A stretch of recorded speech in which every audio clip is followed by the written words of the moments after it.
welcome back to Dev Game Club, a weekly podcast in which two veteran game developers look at games from the past to discuss their relevance and impact today. I'm Brett Duville, and I'm joined as always by my co-host, a man who has spent the last couple of weeks giving me big daddy issues. Tim Longo. Yeah. That's true. I mean, especially true because, you know, of course we played BioShock, but also you've been playing BioShock 2, where you get to step into the boots and put on the helmet and gloves of the Big Daddy. Right.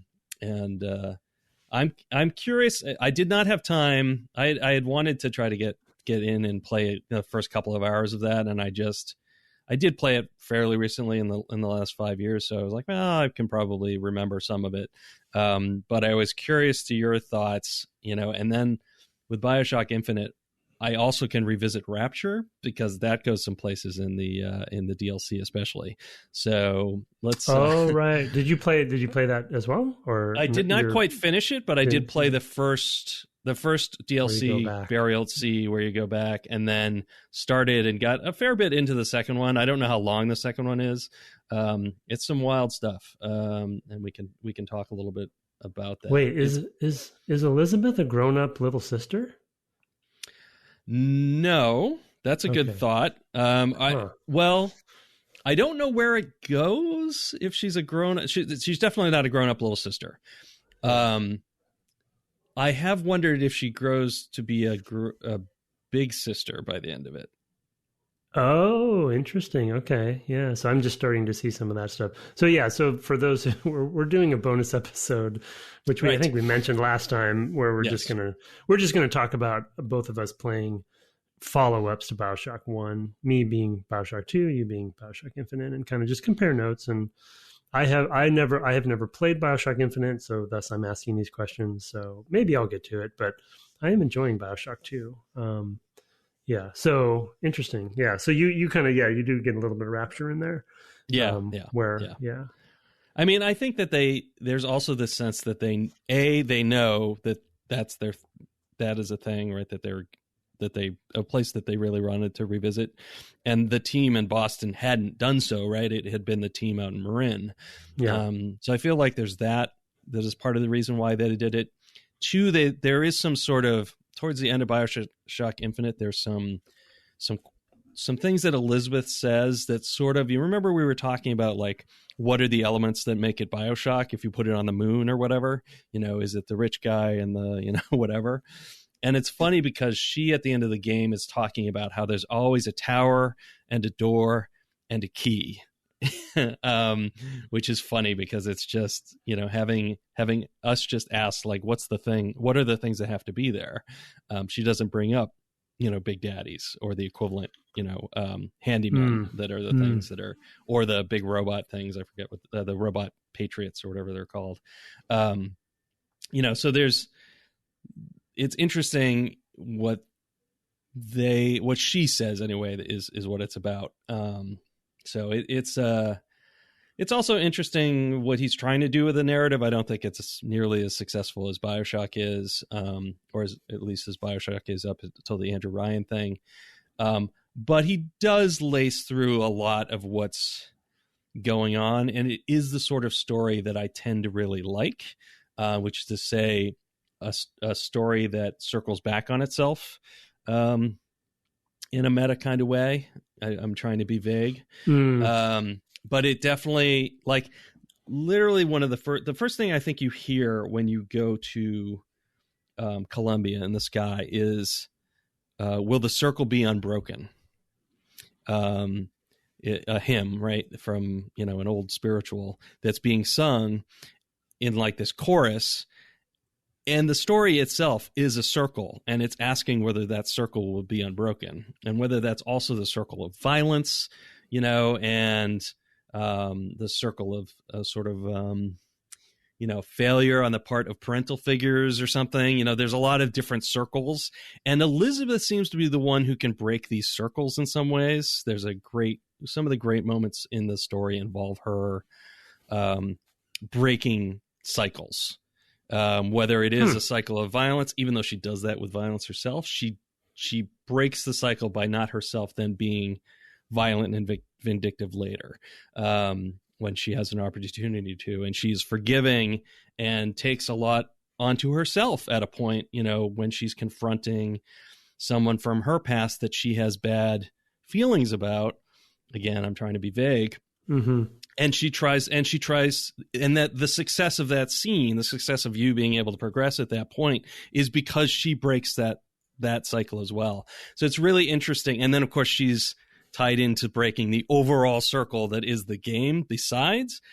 And then there's a lot of visual... intrigued right now. Oh, I know. You're being I'm so appropriately vague. Yeah. Yes. Yeah. I mean, there's a scene at the end, near the end, with another circle, like literally a visual circle. It's like a basin, like a baptismal font, type thing, or a bird bath. Yeah. And that plays a really critical part in something. I think it's, now that I think about it, also has to be a baptismal font. Totally makes sense. I'm not going to say why. And there's baptism throughout. There is so much going on that it's an overstuffed. Yeah, it thing. seems like a lot from the way you describe, like a lot of. Yeah. I mean, one of the things about BioShock, I'm not even talking about the American history stuff that's woven through it, and there's a lot of other stuff that I think ties into those themes as well, but it's similarly just like, are you kidding me? Like this too? The Boxer Rebellion, Battle at Wounded Knee, are two big things. They needed an editor. Yeah. They needed someone to kind of the proverbial. And then, of course, they circle back. They circle back to Rapture in the DLC, so it's like another circle. I mean, it's just like, it's insanity. So I really enjoyed it. And what about the gameplay? Like, what is? I still, because all I remember was that E3, that sort of infamous E3, demo that was fairly scripted and brittle, and I know the game didn't end up being exactly that. But what is it? Basically the same thing. Like, and how does it compare? It's very similar. It's guns and plasmids here called vigors, to more fit them with the 1912 sort of time frame, and because they plasmid wouldn't have made any sense at that time, but it's too science fiction-y. But it's that same style of play. There's a melee weapon. It's not a wrench. It's a skyline hook, because there are skylines that connect these floating buildings in the sky, that are floating because quantum physics ? It is somewhat explained in one thing, but not important. Again, I actually find the skylines kind of thrilling as a traversal mechanic. They're basically roller coasters. I mean, you just like jump up and you're now hanging from one. Yeah. Like you'd be hanging in one of those hanging roller coasters, right? Except it's just you, and it's you, by your arm, and you're just like accelerated along, and apparently like the police use it to get around quickly or something. It doesn't make any sense because these things float. The skylines themselves, or the buildings rather, float. They kind of like go up and down. They sort of slowly, move up and down. It's like, well, I guess these things can't connect any two buildings. Like they just have to kind of be connected to one, and hope that one never bumps into the skyline of the other or something. I don't know. But you can like dismount them and do attacks that way, and, and things like that. So there's a lot of like, sort of trying to figure out where you are in space. And with a controller, it's a little tricky. I think to control, it's maybe a little, it might be just that I'm getting slower, right? It's a little fast for me to be on and be like, to do anything precise. But it is thrilling nonetheless to do it. And it does really kind of, and there's not tons of it. There's just kind of, and it's often optional. There's one kind of finalish battle where you have to do it a few times, but it's really just to go around. It's not, you don't have to do it as a part of combat. You can, etc. But it's, so again, it's the same sort of thing, same sort of kitchen sink combat and movement. This is their big daddy thing instead of becoming a big daddy, you get to go on the skyline. I think is the change here. So it's got a lot of these sort of same elements and really feels pretty much identical to Rapture. Like you're searching a ton of, whatever, trash cans and bodies and, and cash registers, and you're looking for collectibles in the world and powering up your weapons and plasmids in various ways, or vigors more directly. This time with just money, you just go up to a vendor and say, I want more of this. It's a little bit more direct in that way. You don't have to hunt those down. So it even smooths off some of those edges. So yeah, I mean, it's really very much more of the same, but also entirely new feeling, right? So. Right, because the backdrop is because of the backdrop shifted, and there's enough. And there's new, and the plasmids are new, right? There's some cool ones. There's a lot of traps. A lot of the plasmids or vigors. I keep switching back and forth. Have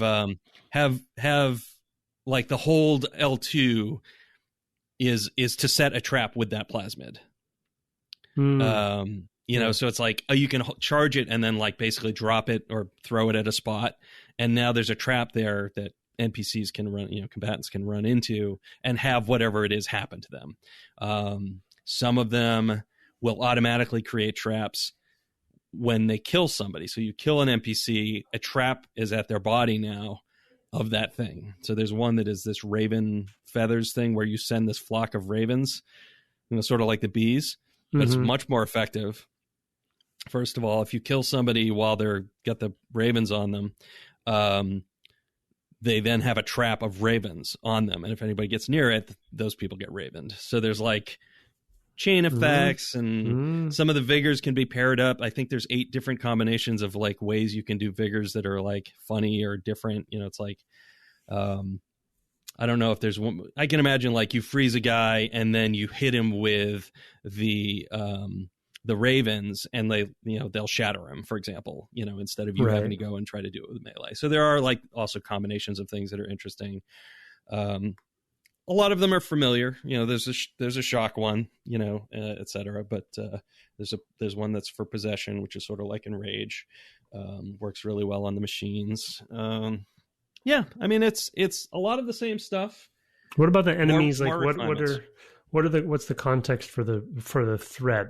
Because I mean in BioShock and BioShock 2, the splicers are so specific, and we talked about that during the series as well. Of like, they're sort of a good zombie equivalent. You know what I mean? Right. Like there's like, I don't mind taking them out, and they're crazy and blah blah blah. But I always got the impression from Infinite that you're more like fighting humans or something. Yeah. For the first half of the game, it's basically the cops. Wow. However, they try to contextualize that in the first scene and make it okay. And I'm not going to say they do, because I think the scene is extremely problematic, but it ties into America's history of racism. There's a scene at the beginning, which is essentially like the lottery, where you don't know it's coming. You don't know that there's this twist going to happen at the end, but you have this moment where you get to throw the first stone, as it were, at an interracial couple. Oh, geez. And so it sets the world as like, this is a bad place. And so people here are bad people, right? Is basically the framing that is trying to achieve. This happens in the first. So you're taking them down. Once you get there. Yeah. So then it's like, you refuse to do this or something. And the cops come after you because you refuse, and you can choose to do it. Oh, and actually I think you have an indicator on you that they see. So if you choose to actually play along, they interrupt it. So they don't actually let the player do that. Like it's a baseball. It's like, it's really on the nose. Like, this is America. Wow. But like, they grab your hand and they see you have this mark on your hand, sort of like the chain, but it's not. And they say, oh, this is the guy we're looking for. Right.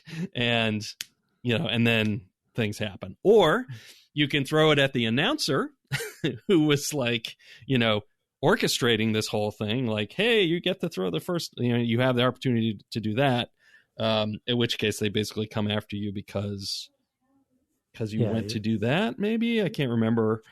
I feel like they, in all of the versions, they basically say it's really a false choice to just like get this going and then to bring all the cops down on you, and now you have to defend yourself, right? So it's, I don't know, it really sets up the world in a pretty rough. It's very ugly. It's a similar sort of art style, so the characters are similarly sort of exaggerated, yeah, sort of, like Dishonored or Dishonored 2, sort of stylized, which I don't dislike, but it's also, it's self-dehumanizing. So when you're then adding that on top of dehumanizing the I mean, it's the serious these topics. Targets, I mean, that part of it I don't think entirely works. And it makes some of the later choices it makes with the story even less palatable. I mean, this thing is very confused about what it wants to say about race, or what I actually would say what it accidentally says about, I don't know, maybe unconscious biases in the story. So there's a lot of it that's a mess, story-wise. But that said, the play, like I said, is still enjoyable. The setting, it has its pluses and minuses. I really like some of it. I do really enjoy the stuff about Elizabeth and with Elizabeth, who is this character who's been held up in a tower. She's been raised alone, solo, and away from other people. There's reasons for that, etc. There's just a lot going on. I mean, it is just, it seems like a bit of a kitchen sinky. Yeah. I mean, similar to BioShock, in that way, like just so many themes. We're just going to put all the themes in, and you wonder sometimes, like, was there stuff that was cut that let's spread it out, or was it always this? Like, was the vision this? Yeah. So, and I wonder with both games, what's true and what's not. Yeah. Anyway, what are your? Let's turn away from BioShock Infinite, but I think. Well, I'm interested enough to. Yeah, I mean, I who knows if I'll ever have the time, but I definitely. It feels like to see it sort of to its conclusion, even though they're making more. Like, I don't know. It's always sounded like a crazy game in all sorts of ways, and in like a controversial way, and a sort of like case study way, and just a sort of like its own worst enemy kind of way. I don't know. It just seems like a kind of another fascinating artifact of game development or something. I think it's a game that you as a creative director should play. I think there's a lot of value for you in seeing this whole thing to its conclusion, because it's so many lenses on this. Is like, here's a creator trying to do something new with something he did after somebody else did something that was a direct sequel to what he did. And, I know had to have been friction there. I mean, keep in mind, I worked for the studio that made Fallout 3, and then somebody else made New Vegas, I get it, that friction is there and how that can be strange, even though as a programmer, that stuff doesn't impact me all that much.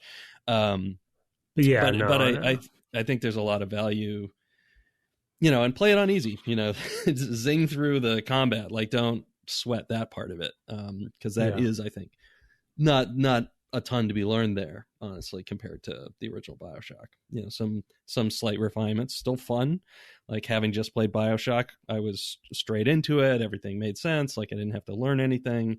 So it all kind of worked from that standpoint. But yeah, just figuring out what your world and play are saying and where those agree and disagree, and it's worth worth awareness.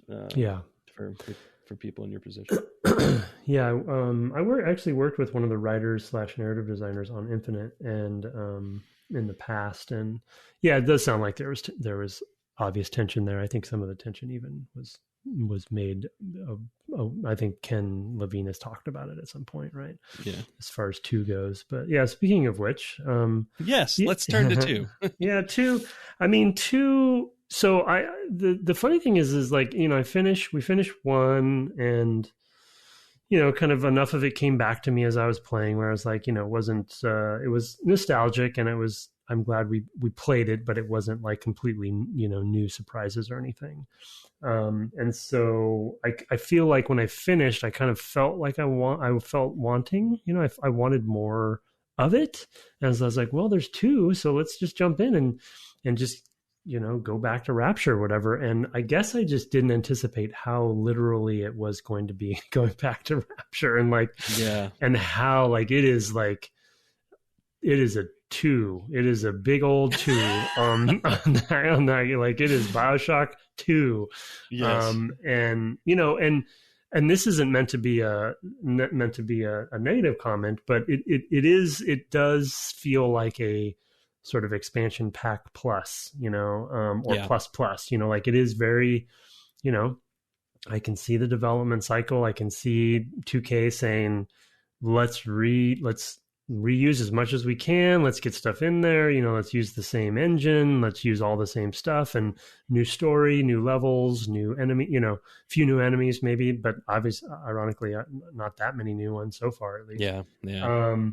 And some new concepts. And then, there was that one section in BioShock 1 where you got to be a big daddy. What if you get to be a big daddy for the whole game, And so I think in my head I thought it was a prequel for some reason, but it also is so crazy to me that it is not a prequel, that there's this sort of fairly forced narrative around going back, right? That it isn't as, I guess it isn't as forced about your character, because I don't know why. So basically, for those who haven't played it, you play a Big Daddy they have a flashback scene in the beginning of the game that shows you basically right before the S hits the fan for BioShock 1, or it's like a couple years actually, maybe before.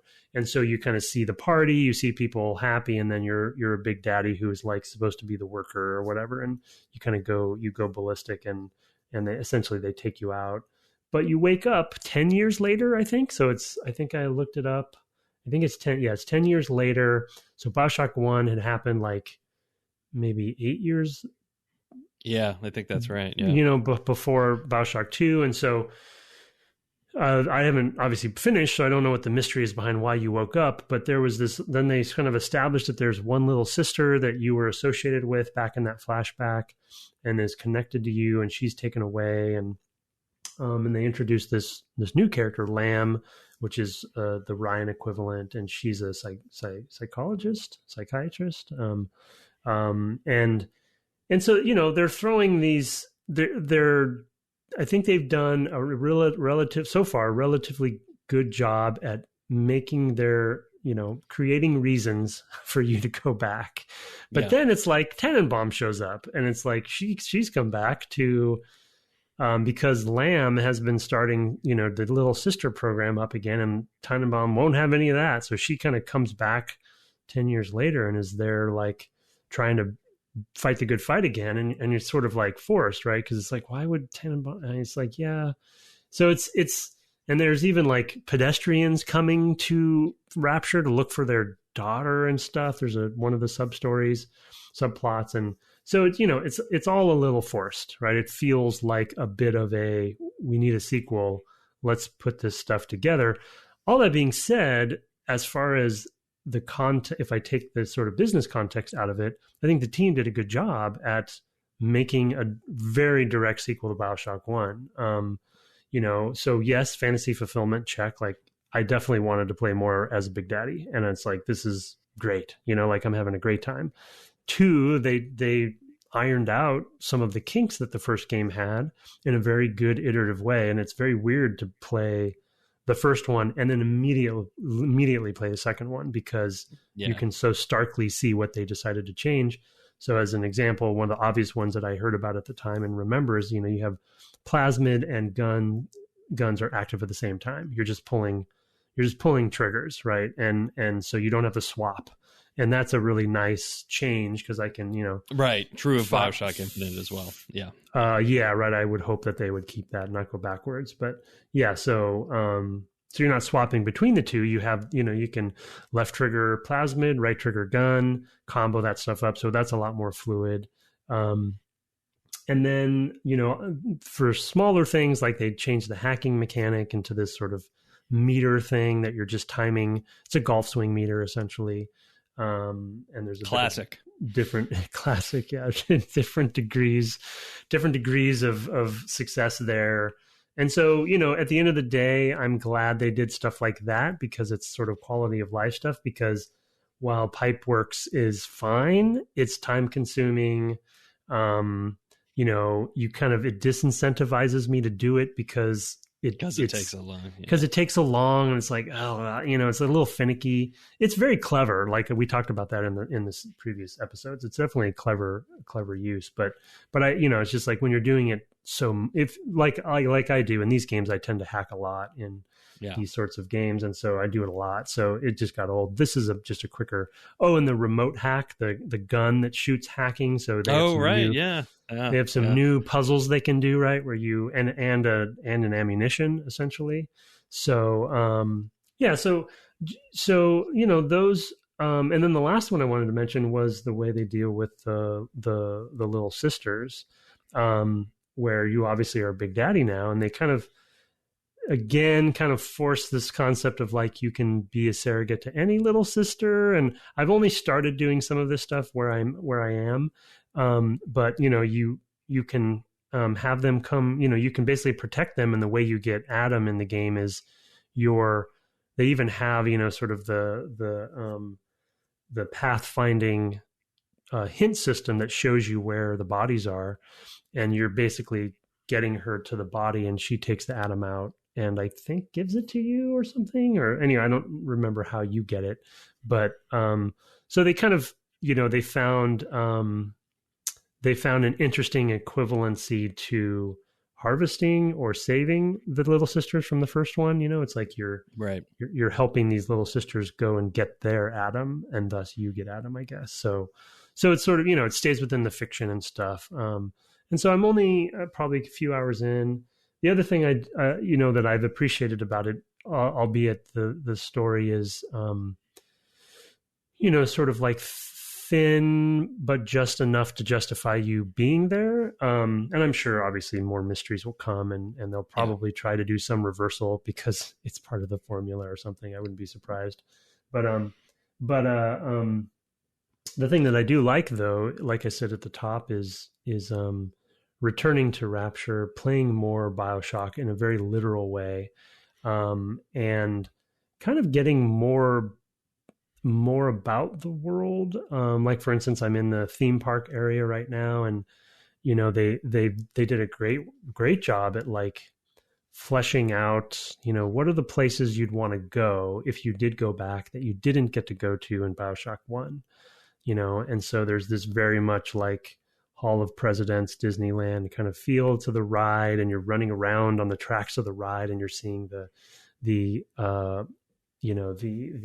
theme park sort of aspect of it. And so but through that, you're getting more history, right? About how Ryan, I remember that now. Yeah. Did it, and how he kind of, and it's very, very well done and very, very clever and polished. They have a great sequence. Oh, and then there's underwater. There's these I was like, oh, I hope you'd gotten to that part. I didn't want to say anything because I think those sequences are really like, that's a wish fulfillment that you're like, you didn't know you had. It's one of those that they didn't pay off in the first one. Like you can almost imagine the Big Daddy suit being, instead of having that section where you have to guard a little sister and have them do what they do, another thing they could have done instead was, what if I got to go outside because I'm in a diving suit now? And it pays off on that, and I'm glad you got to see that, because that's something I love when games do. Alien Isolation similarly does a thing where I started playing that, but I don't. Depends on how far you're talking. Too terrifying for me. Well, there's a point where you go into a historical section. Oh yeah, I saw that. You got that far. Okay, yeah. So Prey has the same thing. Yeah, exactly. Right. And so it's like these moments where you get to experience something different, but it's like boxed in a nice and reasonable way, in BioShock 2, it's like, well, you have to get from here to there, and it's not unreasonable. Right. And of course there had to be some sort of accesses to the outside. Otherwise, how do you repair anything? Right. You can't just do it from the inside, probably. Right. So there's like lots of motivations, but you never get to see any of that. And it also just feels neat. Like I don't know. It just feels kind of different. Well, and cool. And I think the team, I mean, it's a really good example. Again, albeit, obviously a very direct sequel and fairly derivative. I think it for me, it's rare to see a separate team. I'm trying to think. There's got to be some other good examples, but unfortunately. New Vegas. New Vegas, yeah. New Vegas is a weird one because it's like a cult classic, but also weirdly not as good in certain ways. You know what I mean? I don't know. That one's a weird one, but I'm trying to think of like ones that, like, a lot of times teams taking over IPs don't work that well.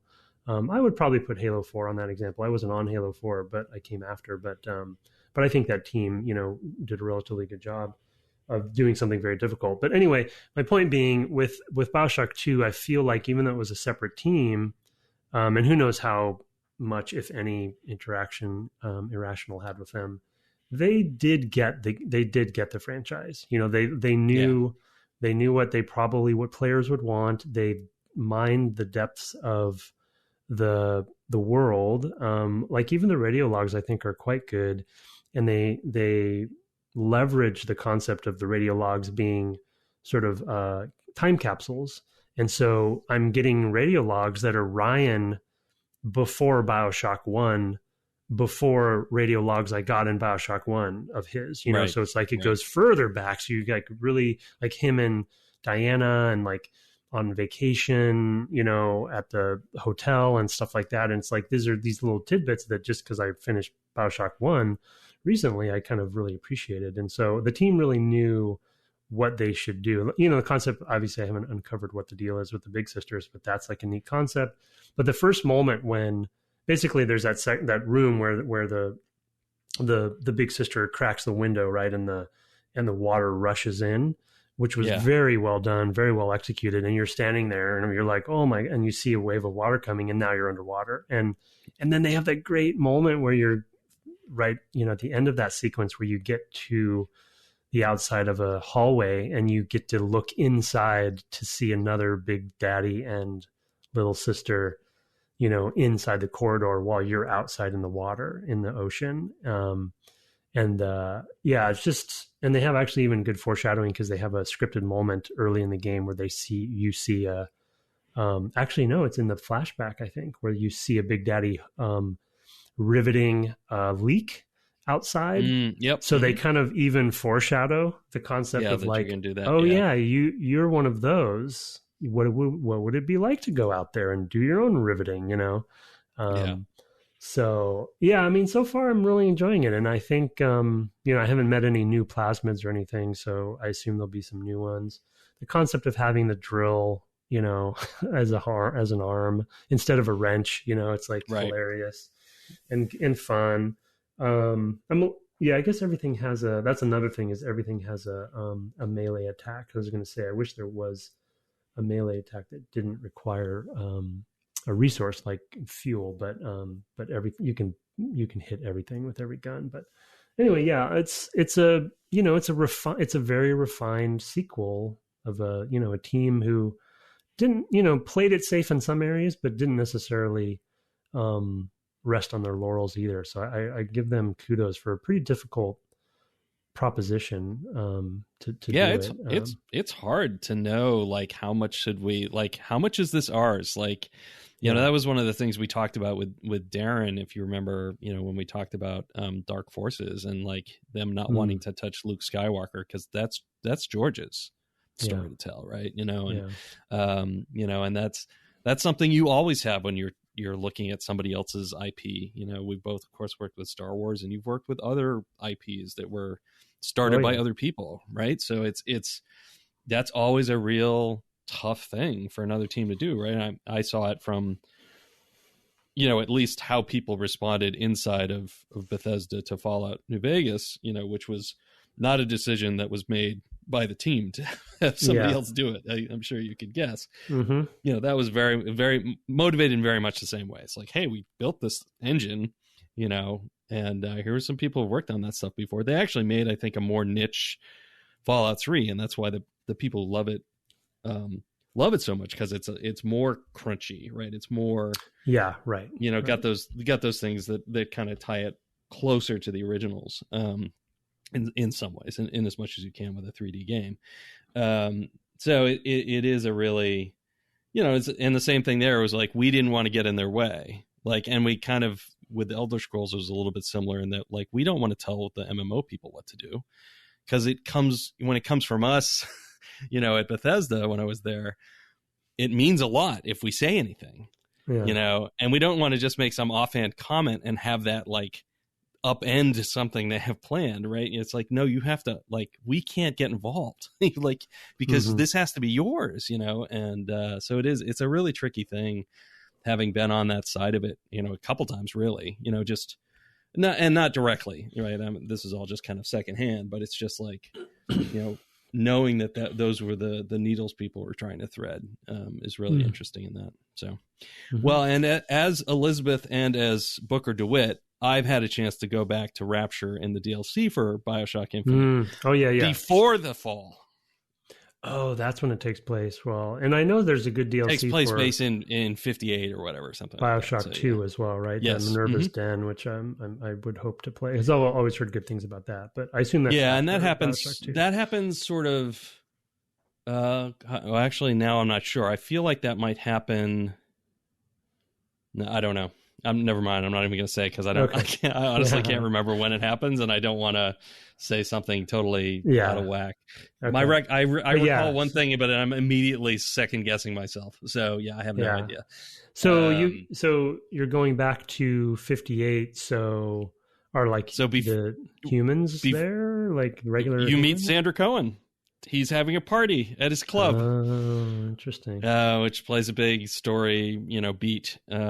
Fontaine has already fallen, and his industries have been seized. So that's kind of where you are. It's like immediately in the aftermath of that. There are some people who have been spliced and who have gone crazy. They are mostly been in the part of Rapture that has been cut off and sunk, which is Fontaine Futuristics and his department store or something. So like they have a kind of part of the environment, but you start out in Rapture as it was, like in the late 50s, with like all the beautiful people walking around with their conversations they're having with one another. There's tons of people around, and like you're just walking around in these environments, where you're not going to be shooting anybody. I don't even think you get a weapon at that point. You may have one, but you'd certainly not drawn or anything like that. So it's really different. You're Booker, yes, and there's a whole reason for that as well that ties into the circularity, and it's super strange, man. It is very, very weird. It is very, very weird, because it's happening 40 years on from Infinite. Oh, right. Oh, it must be some time travel nonsense or something. It's not. Alternate anyway. More the latter. So, and it's just wild, it's fun. Like, that stuff didn't really bug me or anything, but it's just, what are they going to do with a new game? Exactly. That's the thing, is like, what are they, if they do a new one, they're probably not, I don't think they're going to go to Columbia, because I don't think that resonated with people. So they have to find something else. And it's like, I honestly kind of don't want them to go back to Rapture. No. But it's hard. It's hard to know what they do next. As long as, I guess, there's a tower, and a door, and a key. I think the moon would be hilarious. Like, that's a super bold. I feel like just like maybe just go to a city. I don't know. Like, go to a famous city and like. And stuff went bad. I don't know. Fallout it, basically. Yeah, like DC and New do York like an under the dome style, like you're cutting it off, right? Escape from New York, Escape from Arkham, yeah. Arkham is. The Arkham games are largely BioShock with a third-person game. In a lot of ways. Yeah, that's for sure. Yeah, although larger scale, those last couple. Oh my goodness. Yeah, that's true. That's true. Yeah, no, they the city do one open there world and stuff. Yeah, I didn't play the Origins, but yeah, it's they become quite excessively large in my opinion. But still fun. You just kind of get to a point where you're like, okay, I'm ready. Please, can we wrap this up? Yeah. I've lost track of the plot because there's so many side quests. I don't know what the story is anymore. Yeah, I like a little bit more. The Ubisoft problem. I think that they've kind of gone into that trickiness. Yeah, for sure. Yeah. Anyway. Well, I do want to keep. I mean, I haven't had time to be honest, but it's definitely 2 is a game that I think about when I'm not playing it. So that's a good sign that I'll probably go back and try to, because it's an easy enough game to barnstorm through. So I don't feel like I'll hit much resistance to doing it. I did, like I said, I am playing Dishonored 2 at the same time. So it's both of them are drawing me for different reasons. Oh, for sure. Yeah. Yeah, I need to go back and play Death of the Outsider and Moon Crash for Prey.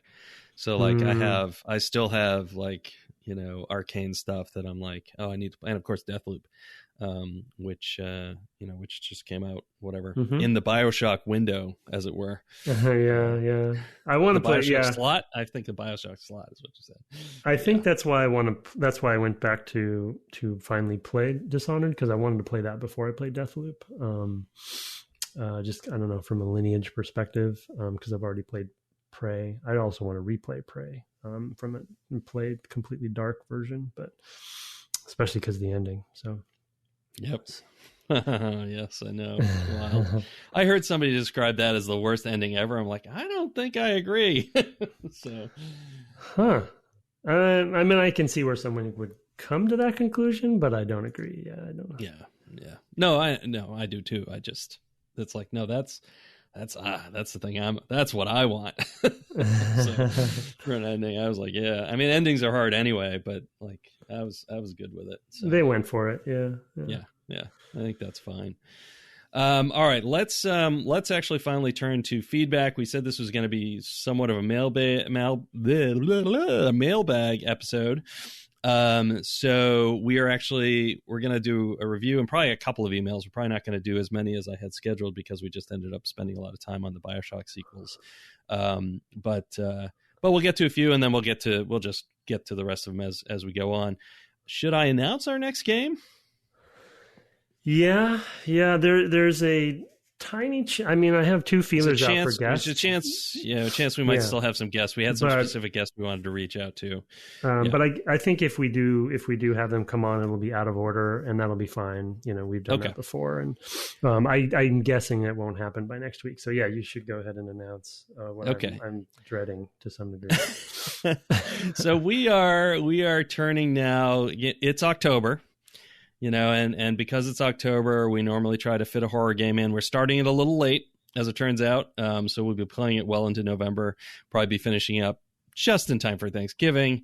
And really, it's, it is a game about community.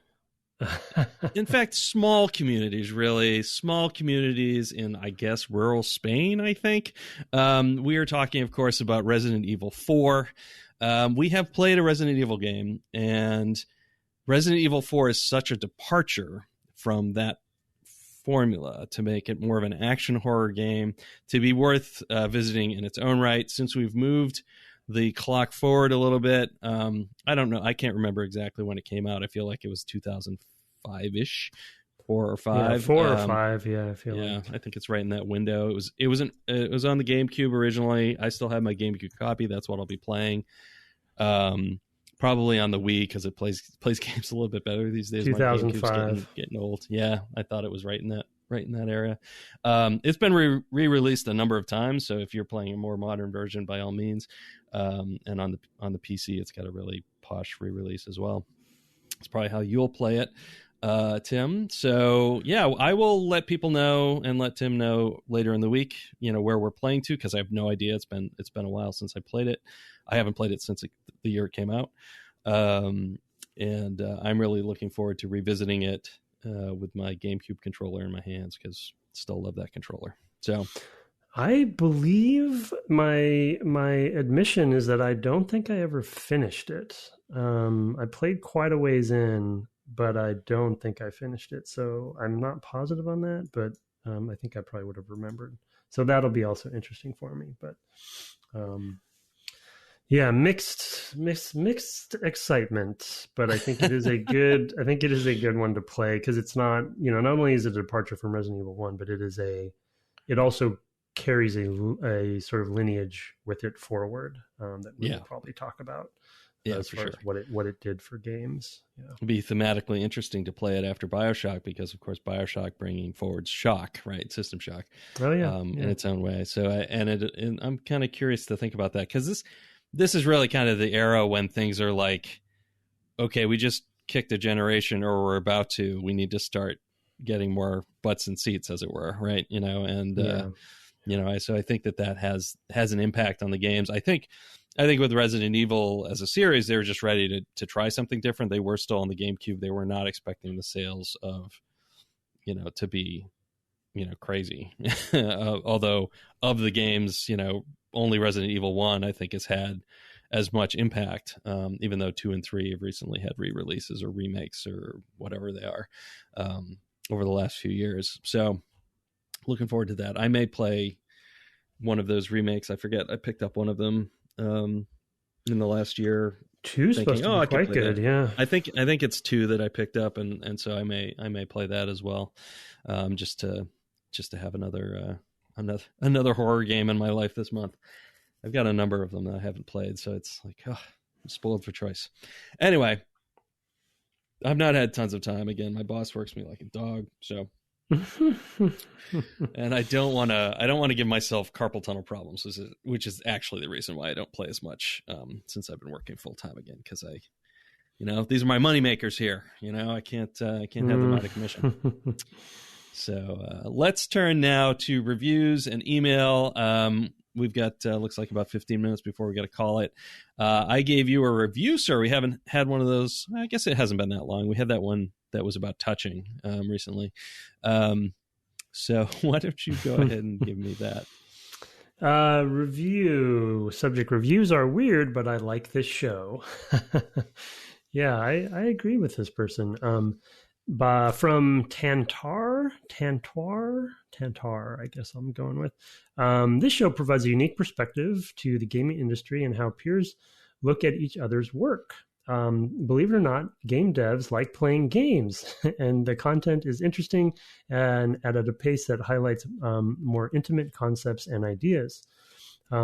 As so much of the gaming industry is a toxic boys club, and even the good guys never acknowledge unacceptable behavior, I feel as though Tim and Brett always bring up the way things haven't aged as well and how we can always do better. Thanks for being stand-up guys and having an engaging and informative podcast for the hardcore nerds out there. Hope y'all keep loving it and keep doing it. Thank you. That was a very nice review. And yeah, it's very kind. I liked what they called out specifically. So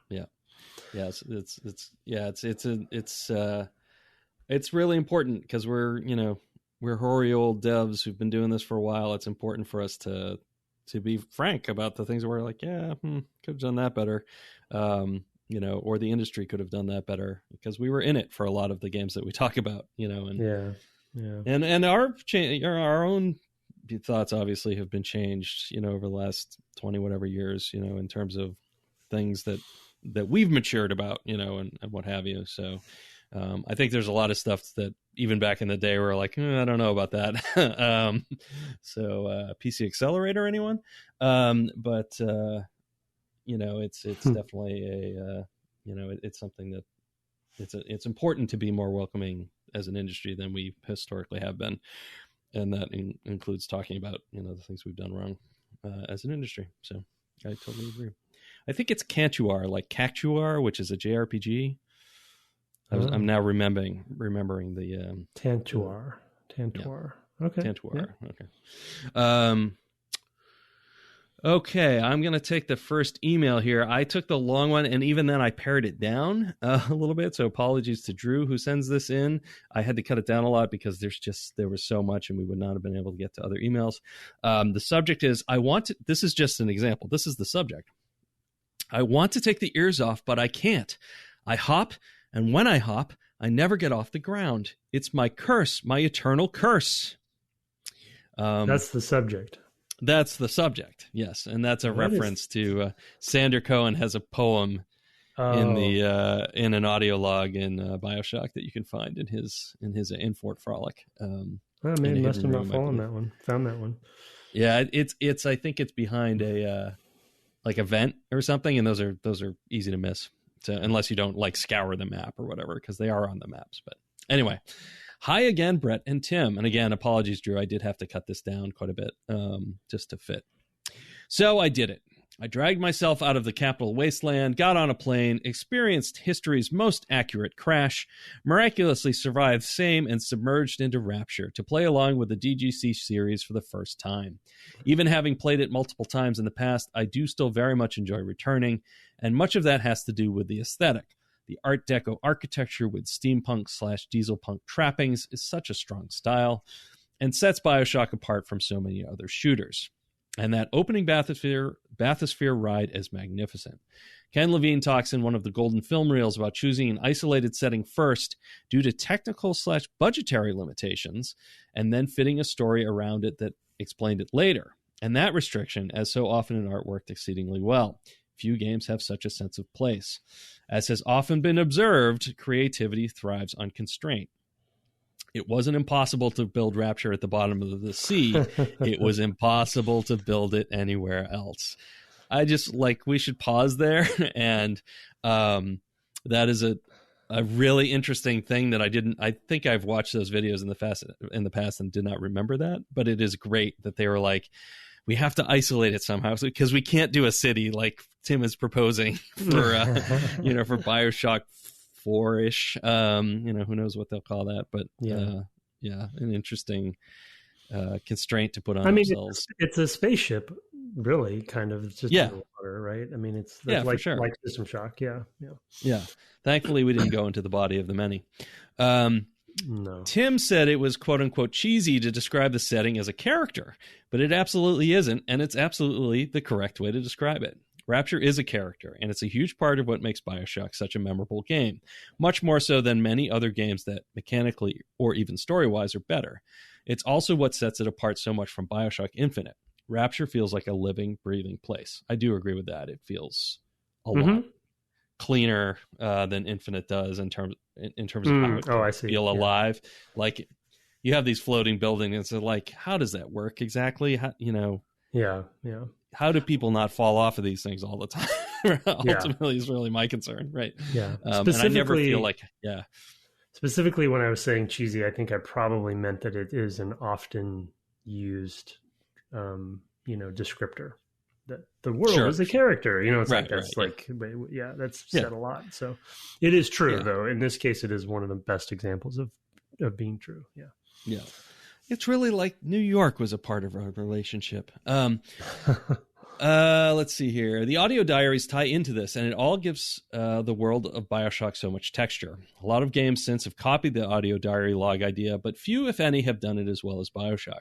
So often it feels like a crutch or a cheat. A quick, cheap, or easy way to make the world or story seem larger than it actually is.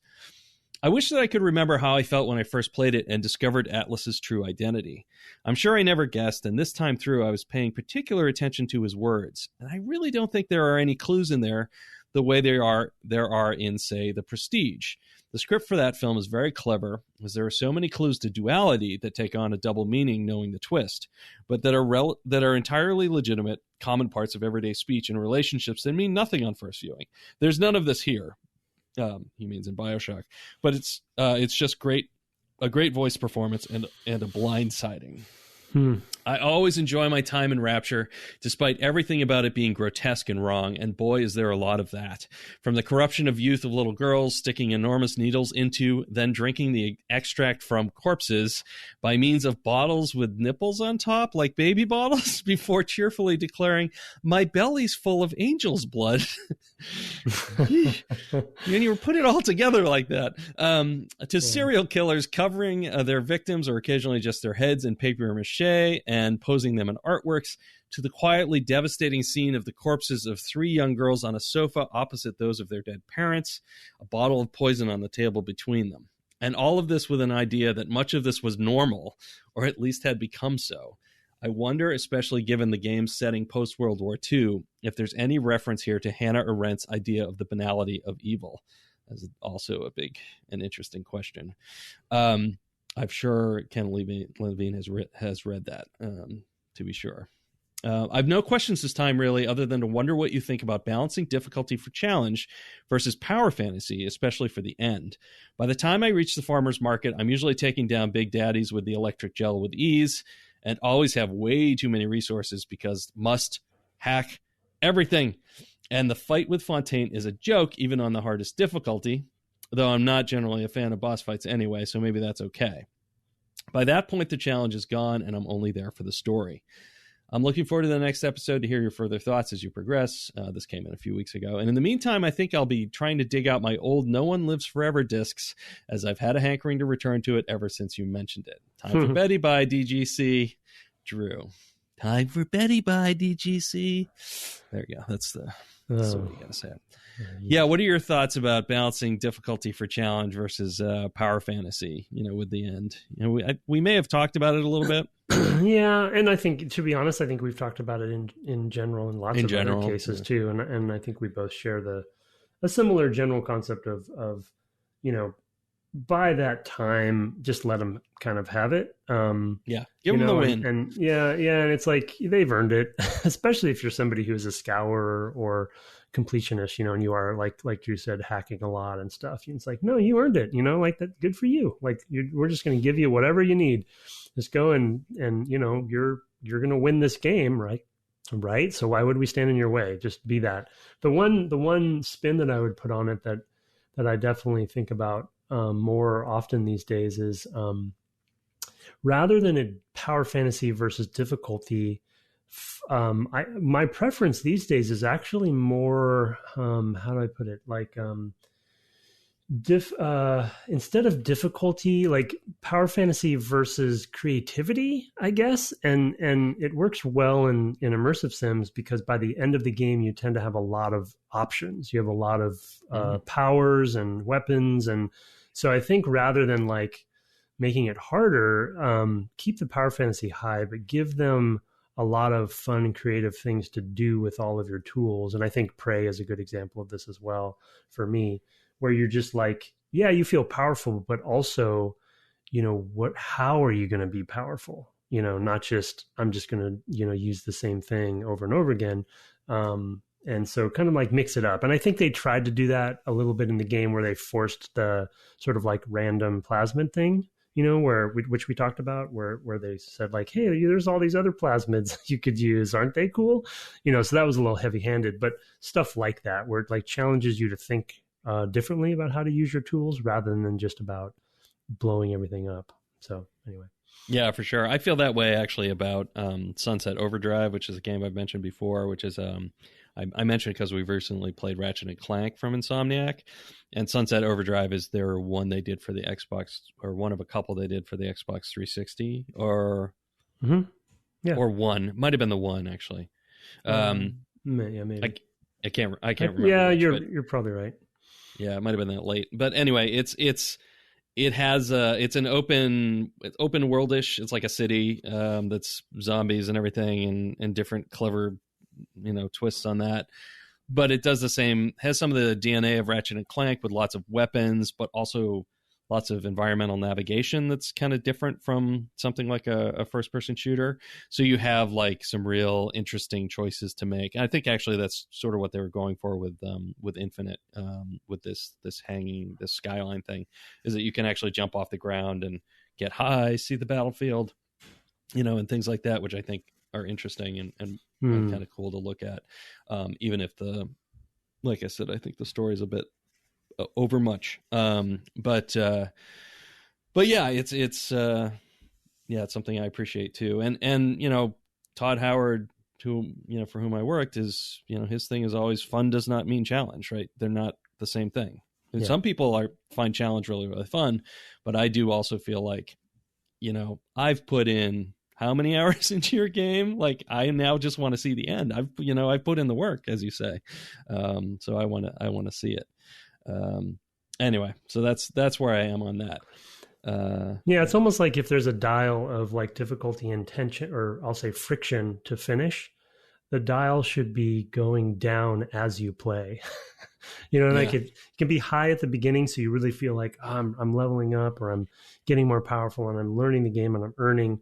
And then as you go, it's like tick tick tick tick tick tick tick tick tick tick tick. And then by the end, it's just like you're just wahoo. The friction is low, and so there's a resistance dial there someplace that I feel like is conceptually what I think is good. Yeah, because the more you commit, the easier it should be to finish. I feel like, rather than a lot of games up that resistance as the game goes on, and they do the opposite, where you're like, man, I just can't progress. We talk about wall missions and stuff too, but the definite switch, I think, from the generation prior to this and this generation with BioShock, of like, this is when we really, I think, started to re-examine some of those assumptions.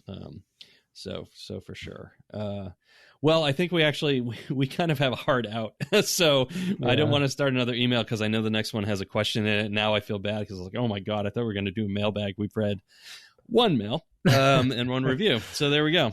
But we had a lot of other things we wanted to touch on. So next episode will be an intro episode. So we'll have space. We can make space. We can do more. Yeah, and I'll make sure I don't pick a lot of Resident Evil 4 to play. So we kind of just get our feet wet. It's probably just that village, right? Like that. Yeah, probably. But again, it's been so long, man. It's 15 years. Yeah. I don't remember how long things are, but I'll look into it. Anyway, thanks for the reviews. We got that through the podcast, the Apple Podcast, app infrastructure or whatever. But if you have some podcatcher you use and we don't read it on the air, we'd love to read it on the air. Just tell us where you put it, and we'll go look for it, or you can just send it in. And of course, the email at devgameclub@gmail.com. You can find us on the web at devgameclub.com, or on Twitter at devgameclub, where you can also find my co-host at Tim Longo Jr. with the JR at the end. You are occasionally streaming Control on Twitch at twitch.tv/Tim Longo Jr. with the JR at the end. I know you took this week off. Busy week, and it's still Mondays, 7 o'clock Pacific. I've been, Control does not stream well on my machine, so I have to do some research and some fooling around on how I'm streaming it. I think it's causing it's causing CPU problems, I think. Yep, basically. I can help you with that. Hit me up at some point. We'll just hop on. Yeah, okay. Zoom chat. Yeah, that'd be helpful. Yeah, because I've had to deal with that myself in the past, and there's easy ways. You'll end up basically crunching it smaller. I think to make the compression faster. Yeah, that's it. You basically downsample the signal and put it out at 720 or something like that, and it should do a lot better. Yeah, Bio or Calamity or somebody on or Mystery said something about that when I was on. So like, you should just do this. So, yeah, I'll help you with that. Our intro and outro music was written and performed by Kirk Hamilton, commissioned by friend of the cast Aaron Evers, and our logo is by Mark Garcia. Have fun swinging on the Skyline this week, and good night. Good night.